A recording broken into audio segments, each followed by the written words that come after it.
Hello, my friends. Welcome to your Monday. It's a beautiful day here in Ohio. I hope you are having a great day, no matter where you are in the world today. It is now part 3 of our brand new web series, Brainwashed. Because, my friends, we are, from the moment we're born, we're brainwashed, we're programmed. And it's time to break that programming. Today, we're going even deeper. Now, if you didn't see the first 2 videos, what's wrong with you? Now's the time. The links are below. Take a look, because you really want to start this from the beginning. You want to make sure you get this right as you're moving forward. Okay, these are building blocks, almost like a staircase. Each step builds on the one before. So it's very, very important to go back, watch those, and then come back and watch this one. Of course, it's streaming live right now. If you have any questions or comments, drop them into the comments there. Make sure you share this. Make sure you comment on it.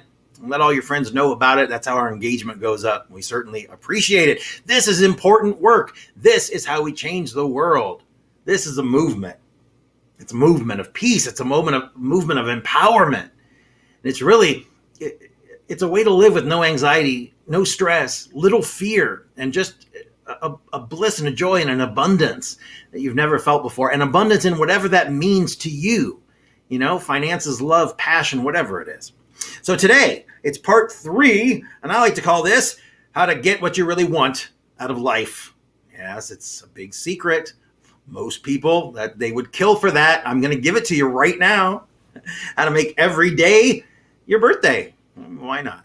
All right, so now we talked last, if you remember, we talked about the ability of just not being right. If you decide to give up being right, everything in your life is going to start to change. If you start to play the game of life differently, there are rules for everything, right? We talked about the videotape that's running inside your head, recording everything that you do, and all the time we spend, going back over that tape and looking at the old crap and, feeling that we would have, could have, should have, right?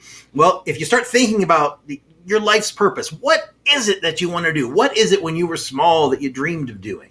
Not when you were a little kid and, one day you want to be a pirate and one day you want to be a princess. It's different than that. But what were those goals? What were those dreams you had back in your teenage years and in your 20s? Any discussion of your life's purpose, it has to begin with a discussion of the phenomena that I guess you just call space. Only this time, it's your space. So let's go all the way back to the beginning now, because I want you to remember, I have spent all my life learning about the human mind. That's all I've ever done. It's taken me all around the world. I've worked with the most incredible people. I've been to the most incredible places and done the most incredible things. But we have to go back to science, to the beginning. Let's go back to the time when you were just a single cell. You were formed by the sperm from your father and the egg from your mother. Now look at that. See you when you were back there looking around. The entire thing called you was no bigger than, the head of a pin. 1,000 of you could fit into one dot on a piece of paper. It would take 10 million of you to fill a thimble. Now imagine that you ended up at the bottom of the filled thimble. How easy it would have been to wipe you out back then. No effort at all. As a matter of fact, a simple squeeze could have blown you against a wall with enough force to do you in. But then you wouldn't be here, big as all get out, listening to me today. So what got you here? Did just blind luck? Is that what got you here? Fortune? Fate? No, you got yourself here. The truth is that you expanded your space from that single cell out to the space that you occupy in the world right now. And you do occupy space. Get with the idea of the space you occupy in the world. Look at the fact that when you're in a place in the world, nothing else can be. Everything else moves out of the way. This is scientific fact. No 2 things can occupy the same space at the same time.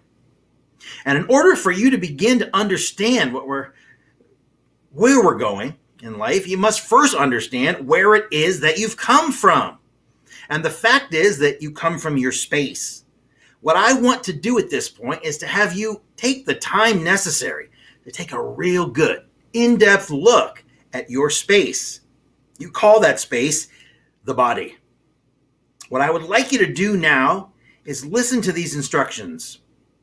If you need to hear them again, just rewind. If you're watching this live, wait till later. But listen carefully. I want you to choose a place to sit down where it's comfortable for you, where you can close your eyes. Good. Now, I want you to just let your arms hang freely, relaxed, not crossed. Same with your legs. But don't lie down. You need to stay conscious, all right? Now, with your eyes closed, get the idea of relaxing your body and taking a look at what's going on in there. Look at the fact that your bones are the superstructure and the skin is what holds it all in. Actually, go down in your feet and look around what's going on in there. Move up your ankles, your calves, your knees, and move up and up and up. Don't worry about the specific position of organs and that sort of thing. Just look carefully at whatever pictures come up for you. Move up through your diaphragm, into your lungs, and then look at your heart. Go up into your neck and then into your arms one at a time. See what's going on. Up into your head. Take a look behind your eyes. See that videotape that's up there. Look around your brain. Good. Get the idea of relaxing several key tension areas in your head. The first is the muscles between your eyes. Tighten them, then relax them. Just let them go. Good. Now, do the jaw muscles. Good. Grit your teeth. Let those muscles go. Relax them. Perfect. Finally, your tongue. Just let it lie on the floor of your mouth. Just relax.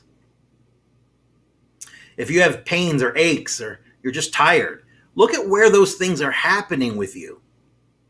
Locate each of them. How far in are they? How far down? Do you have any thoughts about it? Any judgments about it? Do any of those videotape pictures from the past come up when you think about it?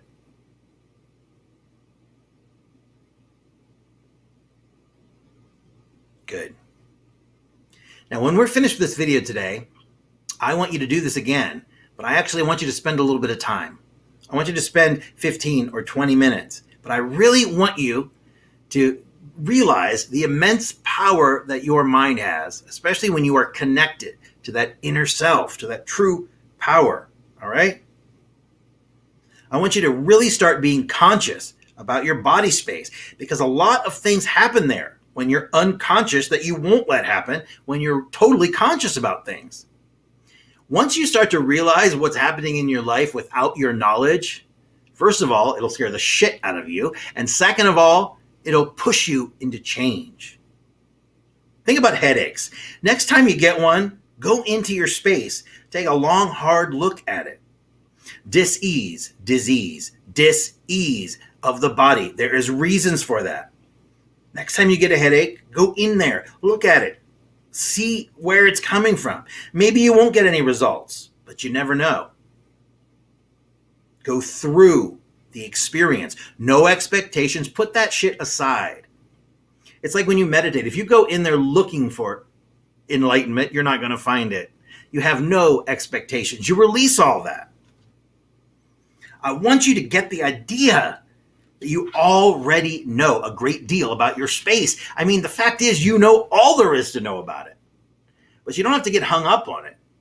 And when it comes to those things that you know about your space, you handle them naturally without any effort on your part. And guess what? You handle them perfectly. You know exactly and somehow intuitively what to do with these portions of your space that you know about. That's why reading about something, knowing it on an educational level, but never doing it, it's completely different. Magic happens in the doing, in the act of doing. It changes things. You know whether you're male or female, right? Nobody ever had to tell you how to handle that.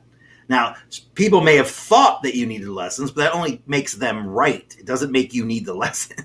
From your space, you look out at the world and you see it. Nobody had to tell you how to do that. There's no human being alive who could tell you how to do that. The same is true of hearing and smell and touch. You knew how to use them all along. Think about this. I love strawberry ice cream. When I do low carb diet, I do the low carb strawberry ice cream. It doesn't make any difference to me. Strawberry ice cream is my favorite. Here's the thing. How do you describe strawberry ice cream to somebody who's never had it before? You say it's creamy, it's sweet, whatever. But it can't be described so they can actually get the idea of what it's like unless they taste it, unless they're doing it themselves. The same is true here.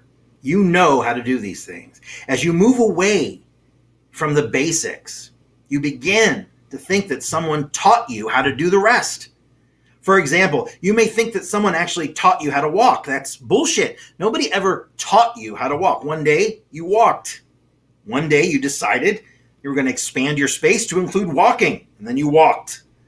People who were there just got to observe what was happening. They may have got down there and come to me like a televangelist telling the woman in the wheelchair, come to me. But it wasn't them who did it. It was you. They had no control over it. Now, if you don't accept that, fine. You can go somewhere and you go find someone who can't walk and teach him to walk. But I want you to explain it to him. Tell him how to shift his weight and lift his legs one at a time and how to put the balancing act together. Could you write how to walk in a textbook and sell it?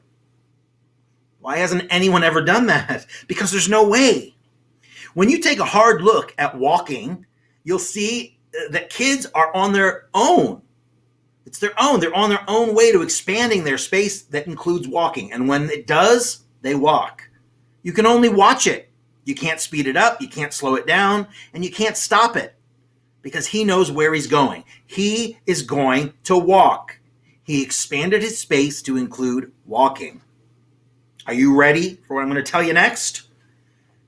Stop what you're doing, unless it's driving the car or something. Listen carefully. The only things you can ever do in life are those things you expand your space to include. And those things come from your natural river or your source. And if other people hadn't gotten in the way and interfered with you, you would have gone where your space expansion was taking you. And you had a happy grin on your face, right? Remember it all the time. And if your life is screwed up now, it's only because people got in your way and started shouting, you can't do that. And they started putting shit and roadblocks in your way to ensure that you didn't get there. And then they started giving you instructions about how you should be doing and what you need to be doing with your life. How many of you have experienced that in your life? You know, they say if you want to become a millionaire, you talk to a millionaire. You don't go talk to a bum on the street. Again, in the doing, there's magic. And if you haven't got that smile on your face 90%, 95% of the time, every day, then you're losing this game. You're losing this game of life. And you know why you're losing it? You're losing it because you believe them. And you made a decision, not a choice, a decision to run your life the way they told you to run it. And remember, it's not your fault. It's no one's fault. Sometimes it's society at large. It's just programming from generations and generations back. But now, you can make the decision. You can make those decisions. You weren't an adult then. You were a child. Your subconscious is created under 10 years of age. You're not making adult decisions then. And now, so many of us are screwed up. Because why? It's like we talked about last time. You're rowing against your river. And you're never going to win that. All you can do is try and try and try and try for the rest of your life. That's a little difficult to accept. I get it. And since I want you to really get it, let's keep going. I'm going to give you an example. Think about kids. When you look, you're going to remember that you were there once. We all were. Some of us are still partly there. You can always, you can't help getting older, but you never have to get old. That childlike wonder and amazement that life is full of possibilities. Everything can happen for me. We have that when we're children, and then it's slowly beaten out of us. We were all kids once, But most of us act like we weren't. And kids are amazing because they're uncluttered with all the do's and don'ts when they start out. Even you can see that, I'm sure. It's one of the rare events in the world that you see just like it is. And the reason is that before their lives get tampered with, kids are riding high on their natural rivers. Everything is fine. It's before all of the crap of life and everyone else's opinion and wants and needs and desires screw them up. I want you to understand absolutely that kids know where they're going with their lives. If people would just create a safe space around them for them to explore, and then they'll start expanding their own space. That's what a parent needs to do. That's what a real good teacher needs to do. They know what they need to know about them. And believe me, it would be absolutely unbelievably incredible if you could see what kids can do when they don't run into adults who instruct them what they can't do and why that's not for them and that's for other people and that they bullshit. But when kids hear you can't or you shouldn't often enough, they begin to believe it. They begin to adopt that. They begin to change their act to fit that belief. They begin to assume that the values of the people who incessantly chant rules into their ears, they believe those people are telling the truth. Sometimes, of course, those people believe they're telling the truth, but it's always their truth. They're not telling yours, because how could they know it? The acts start at a very early age. And why? Because kids are taught that they should be actors. When you're little, everything is new. Everything is amazing. You go to school, they line you up in desks. They put you with each other. You're supposed to be alike, act alike, not talk, do this, do that. When you look, you'll see nobody really in life is a good actor. The people that you think are charismatic and are self-confident, those people aren't acting. They really are that way because they're okay with themselves. That's the big difference between self-confidence, which you can fake, or you can be an asshole who has no, doesn't understand himself at all, but you can still be self-confident. A lot of people have an overabundance of self-confidence with nothing to back it up. The people that you see that you're really attracted to magnetically, that walk into a room and light it up, those are the people that know who they are. They understand and love all the parts of them, not just the parts people see, but all of the parts. They've let go of the crap that no longer suits them, that no longer helps their life in any credible way.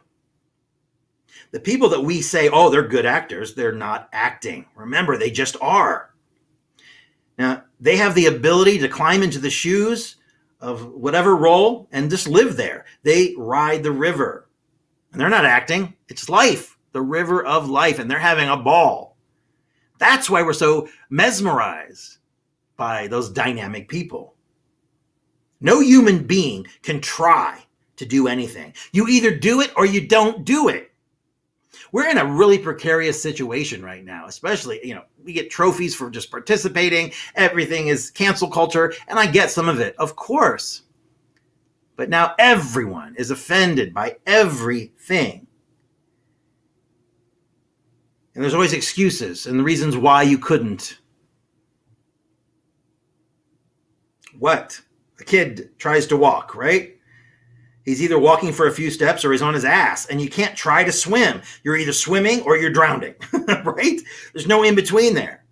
Can you pick up a 400-pound weight right now? Well, what you call trying is actually called not picking it up, right? You have a remarkable ability which you never acknowledged before, and that is to look at a situation and know whether you can do it. And I mean really know the answer for you. And all I'm saying is that if you can see that you can do it, go ahead and do it. You'll get the knack of it because you know you can. And if you look ahead and see that you can't, don't waste your time trying right now. The problem with the world that fractures me is that people waste their lives trying. The trouble with the word is that it has told you by sticking you in a particular kind of vice and clamping you in that this is what you will try to do with your life. And you're trying to act that out. And the world even has its standard formula for you. It's called have, do, be. The world starts out by telling you, here are the acceptable things for you to aspire to. Pick one. So you do. After all, you have no choice in the matter, only a decision. And then the games start. If you think you want to be a ballerina, you must first have all the gear, pointed shoes and the tutu. You must have an instructor, and you must do all the things she tells you to do. And if you try real hard, someday you might get to be a ballerina. Now, if you think you want to be an engineer, well, you have to have all the textbooks and you have to have the slide ruler and you must enroll in college and you do everything the professor tells you to do. And then if you try, you might get to be an engineer. The saddest commentary of all is that people who follow the system, and that's most people, they end up rowing like hell against the natural river for their lifetime, trying to stay even. And then they go down being dead right about the way they played their lives, about the way they ran their games. Now look at life and understand that not one good ballerina or engineer or accountant or whatever is made by the have, do, be system. Not at all. You either are or you aren't. Or you end up trying. Parents should simply provide a safe space for their kids to look and know who and what they are. Then let them do, and they'll quite naturally have. Schools should be created with the sole purpose of having people look at their lives, find their natural river, and climb aboard their inner tube. The only problem with the world's have, do, be system is that it's ass backwards. You can only be what you already are. And you are so many things. You can have an infinite number of games going all at once, all of them constructed so that you're riding your natural river and ending up winning every single game. But you can't try to win any of them. Because if you're trying to play the rightness game, the reasonable game, which we talked about in the last 2 episodes, your problem is that you're rowing so hard against the river that you can't even entertain the notion of getting into another game. So you're stuck in the wrong game, and you don't have the energy at the end of the day to look for another one. That's where people get complacent with misery, complacent with bad things in their life, because at least then it's different. It's the same. You know, it's something that it's when someone is miserable, you see these people that are, you know, they feed off each other, like husband and wife. They're miserable and they're negative all the time. Sometimes that is more comfortable than change. Change is terrifying, but you know, at least suffering, that's something you're used to. It's almost the feeling of it becomes comforting, and that is such a terrifying. It's a terrifying thing, right? So if you're in the rightness game right now, your problem is that you're rowing so hard, you just can't. You can't get out of that. So look at your life from the standpoint of what I've told you, that you can only be what you already are. Because when you are, you will then do all the things those people do and will have everything they have in that order. And I'm sorry if you don't like it, but that's the way it is. And before you jump to the conclusion that Norman Vincent Peale was right, talking about positive thinking is only part of it, and it's a very small part. Just thinking positive is not going to do a damn thing if that's all you're doing. You look ahead and you know that you can do it or you can't. Can you get up out of your chair and walk out the door? When you look at that, if you declare to yourself that I can, then at that point you've already done it. Your mind has checked that off as okay. And you can start to entertain the notion of what it is you're going to do after you're out the door. The only thing between you and actually being out the door is space and time. You're out the door, and you will know intuitively if anything gets in your way. And then when you're conscious about where you're going, you will have a choice about whether you want to be derailed by something that's in your way. If you're on your way out the door and you notice that the TV is on and you get to see very clearly that the program represents a derail to your purpose of going out the door, then you have the choice about whether to stop and watch the program, keep going, turn around, quit, whatever. And whatever it is that you choose, you are responsible for it. Can you go to Las Vegas and lose $5,000 for me? Now, if you say to yourself, you're a fool, but to answer your question, yes, I can do that, then consider it done. The minute you look ahead and see what's so for you, you've already lost the $5,000. It's already gone. You can begin to plan what you'll do after you leave Caesar's palace. The only thing between you and actually getting rid of the money is space and time.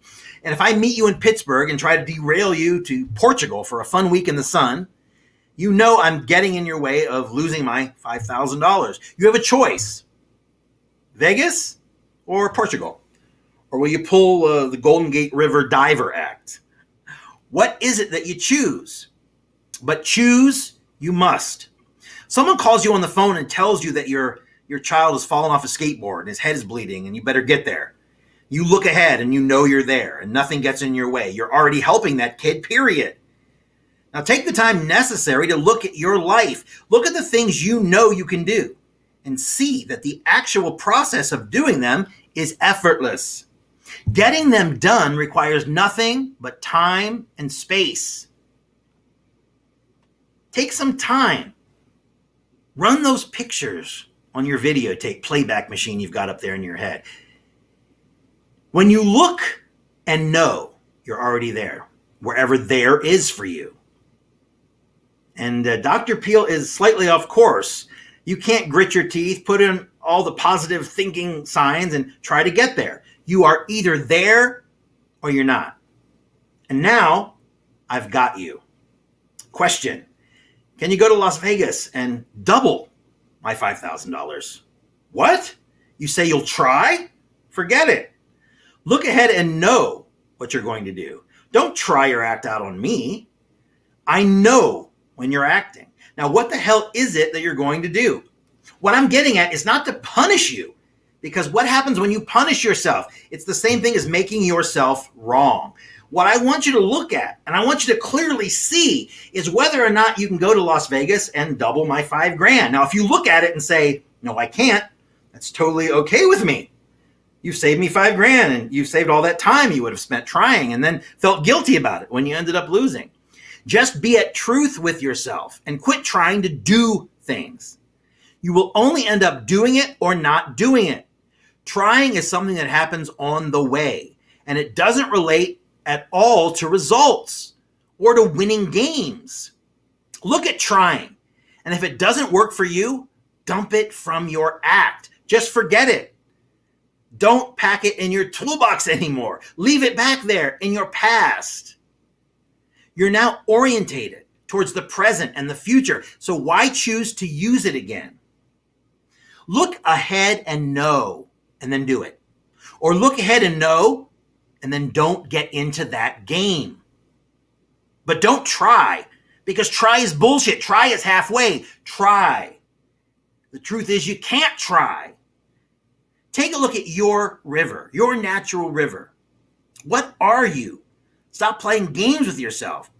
Play with others to win. And I want you to admit the truth that you can't try. Where's your river going? Are you riding with it? Or are you rowing against it? Are you a carpenter? Are you a business lady? Are you a house husband or housewife? Who and what are you? Don't you see there's no effort if you're riding with the river? Here's a beautiful example. You wake up one morning and man, you're sick. I mean, you got a temperature, you've thrown up all night and you're just sick. And I acknowledge it, you're ill. But what I want to talk about is getting well. You've got a choice, get well or die with your sickness. Now, if you choose to get well, your lifetime of adult instructions tells you to go to a doctor. Pronto. So you do. And now you're in his office. Let's assume that he takes the point of view that there's nothing wrong with you. I mean, he's done all the tests, looked at all your parts, listened to you and what's going on with every part of you and every talent that he has. When he tells you, I can't find anything wrong with you, go back to work. Now, if you're unconscious, you immediately proceed to cancel his vote. You say he's incompetent. You dump him. And you call another doctor. What's wrong with me? I've got to be right. Damn it, I'm sick. The fact is that you are both. You are, in fact, sick, but you're getting well. You know that. But you never looked at it that way. A doctor gets in the way only to observe that you're getting well or that you're dying. And the doctors in the world who know what's going on with human beings know that there's nothing they can do to change the choice that you've already made. So the smart ones don't tell you that you're not sick, which, again, what does that mean? They're telling you that you're wrong. But they give you a placebo. Do you realize how many placebos are prescribed by doctors of the world each year? Do you understand how many blind tests for new medications are done with part of the group being given a placebo? And do you know how many of those people feel they're being healed? It's ridiculous, the amount. It's so ridiculous. The truthful doctors who tell you they can't find anything aren't going to be financially successful. They don't get to make, $1 million a year and drive their BMW. They only get to be wrong and to lose unconscious patients in the process. And the rightness doctors who were stuck in the act of doctor just agree with you and they prescribe something. So you think he's earned his money. The visit to his office cost you $500 and the prescription cost you more. And for all that money, you get the honor of being right. And you do. Right? I'm going to introduce you to two of the most fascinating, successful game players I have ever seen. They prove that knowing where you're going is all you need to do to get there. I want you to meet someone we'll just call Don. Don is a fantastic human being. Now, as I look at him, what I see is that no one ever had the time to tell him that he couldn't do things. He was born in the era of the Depression. He was a Depression kid. And at that time, what was the name of the game? It was survival. Survival. How are we going to eat tomorrow? How are we going to pay the rent? How are we going to keep a roof over our heads into the future? Well, as a result, Don was on his own. And the things he can do would blow your mind. He can get anything fixed. I mean anything. He can take a look and tell you how to build a cabinet, a pool table. He can wire a building, fix a TV, soup up a car, create a guitar from nothing but wires and strings, and on and on and on. There is nothing that he cannot do, and he knows it. So one day I asked him, what is it with you that lets you get into anything, on earth and you come out understanding it? Now his reply was amazing and incredible. I don't know. I just head into things to find out what's going on in there, and in the end, I find out what's going on. Look at that. He never said, I can't. He just headed into things with the knowledge that he was going to find out what was going on, and he found out, always. The last time I saw him, he was ready to tear down a broken microwave oven, which he'd never seen before, to find out what was going on in there. And I know that he found out what was going on in the oven, and he fixed it, and it works. I would go and buy a new microwave oven. Get ready for this. If I were in a car accident, ended up on the side of the road in a life or death situation where an operation was immediately necessary, I would want Don to accompany any doctor in the world who could be brought to my rescue. And the reason is that he already knows that he's going to go in and find out what's wrong with me. Just like he tears down a clock or a microwave oven. By contrast, most doctors of the world are practicing, because that's what their certificate says. They practice. Now, you can trust your life to someone who's practicing. I want to be with someone who knows, and who knows to find out what's going on with me and fix it. Now, Don never went beyond, I think, 8th or 9th grade. He doesn't know what the hell's going on with the New York Stock Exchange. He doesn't know what Harvard stands for. He doesn't even know where it is. He just finds out what's going on with things, and he fixes it. That's all. Most of the doctors in the world follow the have, do, be system. They just acted out all the instructions that their parents or teachers or the world told them to act out, and they're stuck in those acts. As I said before, they're practicing by their own admission. It's even printed on their wall. Look at that next time you go into a doctor's office. Take a hard look at your doctor. Understand that when one is making $1 million, $5 million a year, in practice, it soon becomes okay to practice. No shit. If that isn't okay, what is? I mean, it's financially successful, beyond what most people can ever imagine. And those financially successful doctors of the world see very clearly that there's nothing more or nothing less that the guy who happens to get in the way of you going where you're going. 95% of the time they see people. They can't really fix anything anyway. Then they come to realize that the greatest part of their day consists of a word game, followed by the prescriptions that they write. Get the notion that 95% of the words they write are nothing more than what you want to hear. If you want to get to someone who can really get into you and find out what's going on with your system, go to Don or any doctor who knows what's going on with you. He's flowing with his natural river. He's not playing a game. He'll fix it. He's going to go in, he's going to find out what's wrong, and he's going to fix it. There's no doubt about it. Too many people are acting out games. Now, if you choose to play with a practitioner who will undoubtedly agree with you, you can go to a doctor who's rowing against his river. Or you can create a good doctor. You'll know a good doctor when you see him. First of all, he won't lie to you. He won't placate you, just, blow smoke up your ass. But he's not going to take any BS from you either. Here's an important point to remember. When you get sick, get the idea that the first person to ask about it is you. Why did you do that to yourself? What's going on with you? Look and know if you need a doctor. Experience what happens the next time you look at a headache or a cold or some sort of pain in your body. The point I want you to get from these examples is simply this. You're already on your way somewhere. No, I can never know where that is because you aren't me, but you can know. You do know. You just never admit it to yourself. So admit it to yourself and accept it. Take responsibility for it. And when you're on your way somewhere, it doesn't matter where it is. It's the only place you can get. To be sure, someone can get in your way and derail you, but only if you're unconscious. When you're conscious, you haven't been derailed. You've chosen to go that way, and you're responsible for those actions. When you're derailed, someone did it to you. The derailer did it to you. You poor, poor derailee. Let me share another example with you to validate what I've said about knowing where you're going. I have an agent that I worked with for years. We'll call him Irv. Irv's a genius, and he's a multimillionaire. He came from Romania, maybe 1955, 1960. He had about $2,000 to his name, right?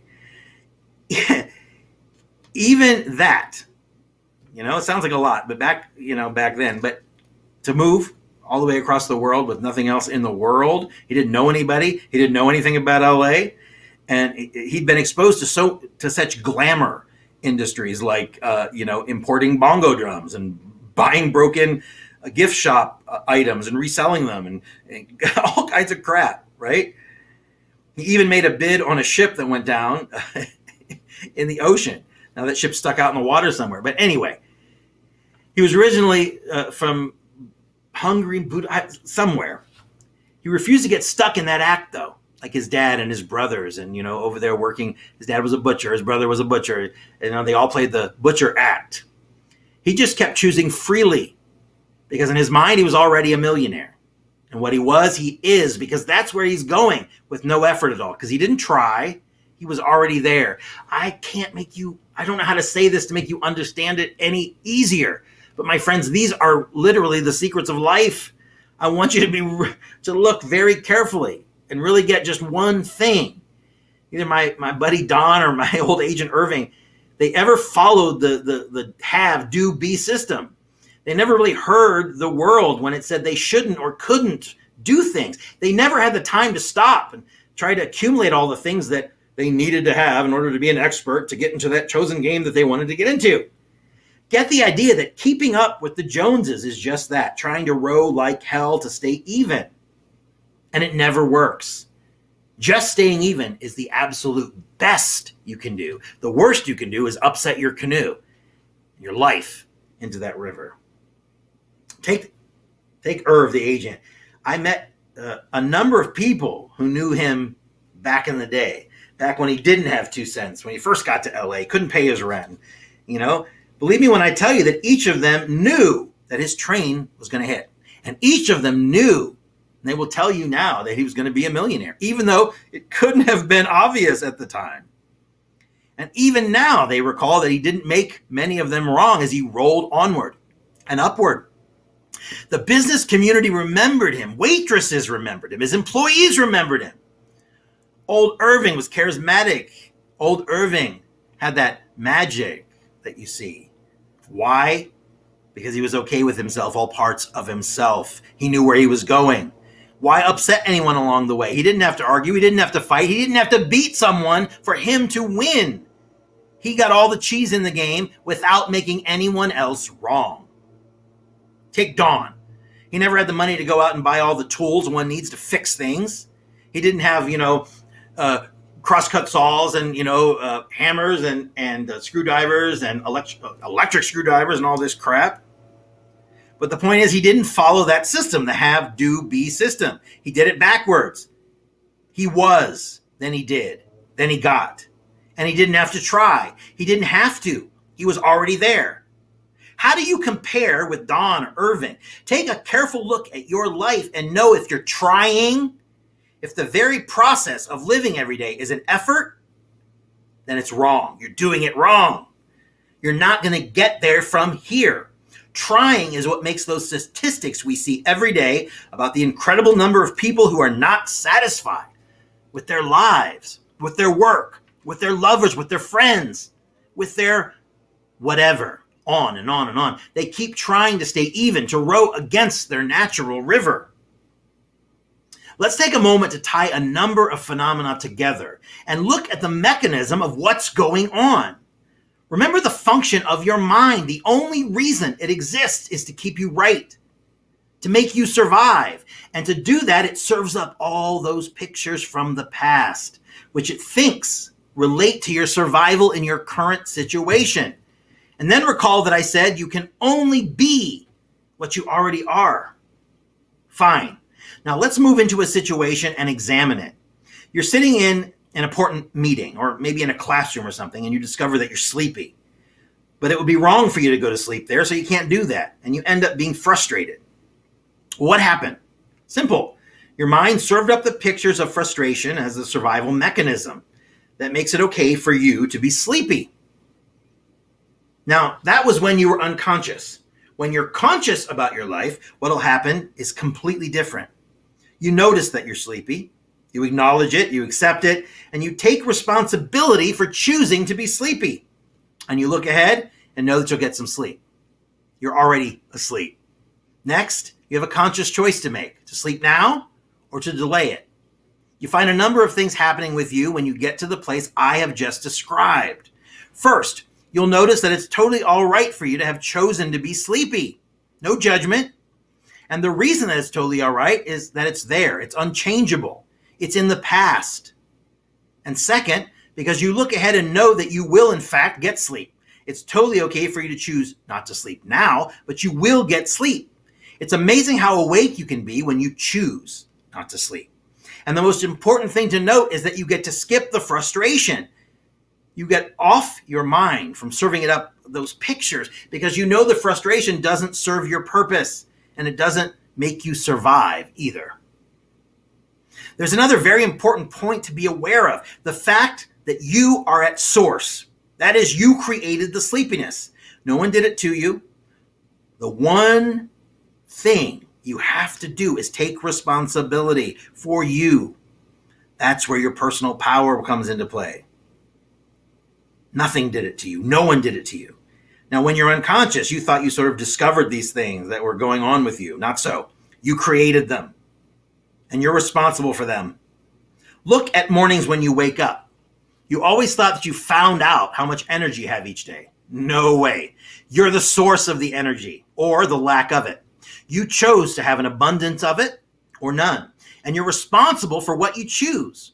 And when you reach the condition in life of having the fact be okay with you, no matter what you choose, you're going to find out it's easy as hell and effortless to deal with. The same is true of other events you bring into your life. Look at those times when you got up late for work. The alarm didn't go off. So you blamed the clock. You blamed your wife. The truth is you chose not to wake up.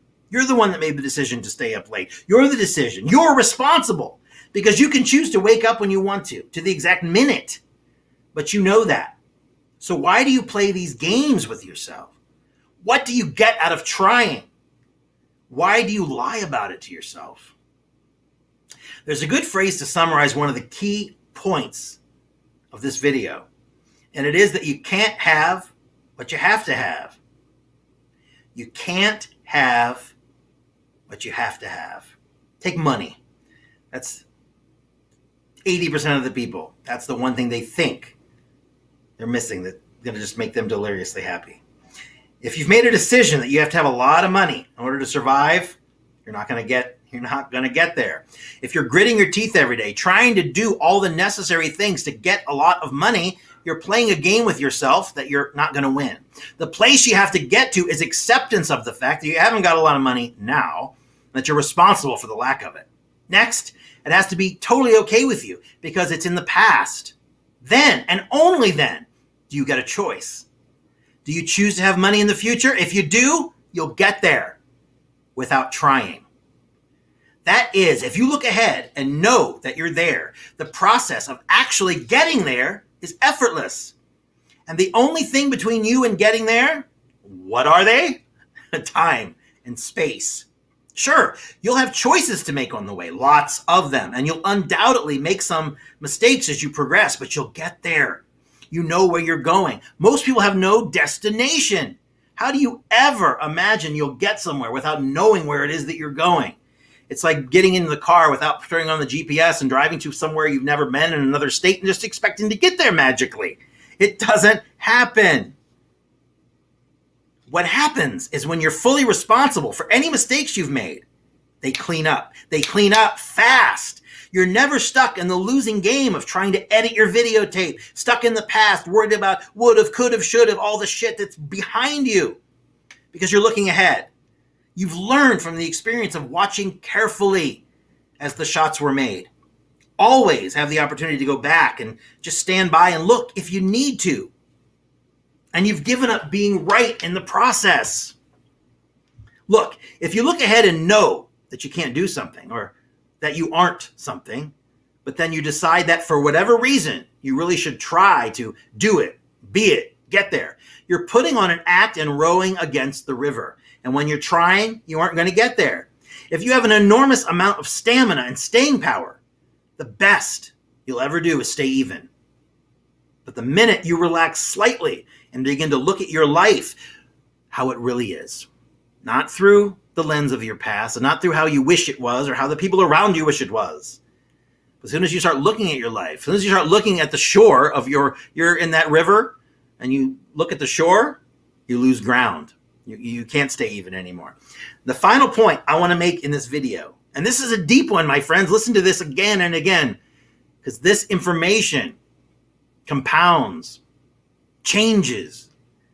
It allows you to see yourself, your life, the people around you, your career in a completely different light. I want to communicate on this, the truth about, there's an old piece of folklore that I used to hear all the time that still holds some real meaning. You know, it's the notion that you get to do what you want to do on your birthday. Remember that? When you were a little kid, it's your special day. What do you want to do? Whatever you want to do on your birthday, once a year, right? Now, when I look back and I see myself, I'm dumping my act on my birthday. It has real meaning for me. I threw the act aside. Whatever I wanted to do, I could do. Whatever I wanted to eat, I could eat. Whatever I wanted to do for a party, I could do. Whatever it was, once a year, you could do it, right? Well, it's an exhilarating feeling, and it's easy to do, that feeling, the exhilaration. You're creating that for yourself, right? You gave yourself that good day. Well, you can go through the experience of validating what I'm telling you about your life, and every day will be your birthday. Every day will be like that. So you're probably wondering, how can I know when I'm really there versus making a decision? How do I know where my river is truly heading? You'll find out on Wednesday, because I'm going to be back with part 4 of this video series. Don't try to be here, my friends. Be here on Wednesday, because you've got to be, at this point, sick and tired of trying. It doesn't work. So go ahead and make a date with me for Wednesday, and we'll do this, all right? If you have not joined our Facebook group, well, why not? We're a fantastic community of like-minded people. We're all banded together, and we're empowering and teaching people how, when you empower yourself, when you connect to yourself, you are able to change. And then what happens? Everything in the outer world changes too. We would love to have you. It's absolutely free. It's facebook.com/groups/students of self-empowerment. It's facebook.com/groups/students of self-empowerment. Also, if you have not joined our YouTube channel, now is the time to subscribe, because we have over 200 videos. You'll never miss anything if you're a subscriber, because not all of them are posted in our community, and there are different playlists and for whatever it is that you're going through. So make sure that you subscribe. It's youtube.com/TaylorWebTelevision. youtube.com/TaylorWebTelevision. Also, if you need some assistance in your life with where you are and you're interested in my mindset coaching program, this program will change your life. I promise you. You will see things differently than you ever knew possible. I've been doing this for years, and I have clients that completely different people. So if you'd like some more information about my mindset coaching program, drop me an email at brentwebb2003@gmail.com, or go right here. Let me find it. You can go to here, brentwebb.info/merch. And on that, on my website, you will see all the different courses, coaching programs that we offer, ebooks, that sort of thing. But there's a lot of information on my mindset coaching program. We do I do 3 sessions of 3 groups of students 3 times a year. We have 10 people in each group. So our summer session is about to start next week. We have 8 spots taken care of. We have 2 open. If you're interested, go take a look, brentwebb.info/merch, or you can also go to brentwebb.info/coaching, brentwebb.info/coaching. And that'll give you all the information you need. Stop waiting. You've put off your life long enough. It is time. It's time to take control and get behind the driver's seat and make those permanent, positive changes that will transform your life and the life of everyone around you. That is how we change the world. That is how we truly achieve peace in our time. So I want to thank you so much for joining me. I'll be back again on Wednesday with part 4 of this video series, Brainwashed. This has been a lot of fun. And I'm telling you, if you watch these, you listen to them, you pay close attention, and you start implementing these pieces of information into your life, stand back. Everything changes. So I want to thank you for joining me today. Go out today and enjoy yourself no matter where you are in the world. Take some time to go out in nature. Take some time to commune with the trees and play with your dog. Whatever it is, take some time for you, because you deserve it. You really do. So don't worry. Be happy and feel good. I will see you Wednesday.